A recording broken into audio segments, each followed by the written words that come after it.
Mona Lisa is the most famous painting in the world. But here's the uncomfortable truth. It did not become famous because it was the best.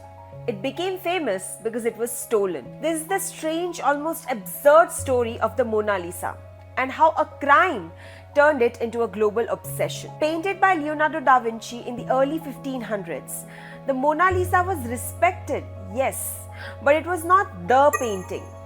It hung quietly inside the Louvre Museum, one among many masterpieces. Then came 1911. An Italian handyman, Vincenzo Perugia, walked into the Louvre, took the painting off the wall, hid it under his coat, and simply left. No dramatic heist, no alarms, just gone. And suddenly the world could not stop talking about it. Newspapers exploded with headlines.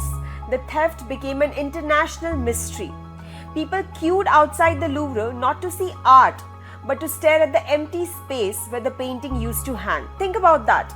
An empty wall was more famous than the painting had ever been. For 2 years, the Mona Lisa was missing. Rumors spread everywhere. Even famous names were questioned. The absence created curiosity. The mystery created demand. And demand created fame. When the painting was finally recovered in 1913, it did not return as just another Renaissance artwork. It returned as a celebrity. And from that point on, its reputation snowballed. The story was retold. The myth grew. The smile became iconic not just because of its technique, but because everyone already knew the story behind it. Here is the ironic part. There are arguably greater, larger, more technically impressive paintings in the Louvre itself. But none of them were stolen in a way that captured the world's imagination.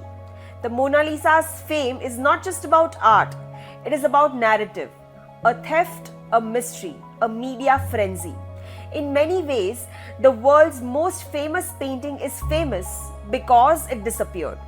And perhaps that is the most fascinating and slightly ridiculous part of the story. If you like this video, give us a thumbs up, and for more such interesting content, follow the CSR Journal.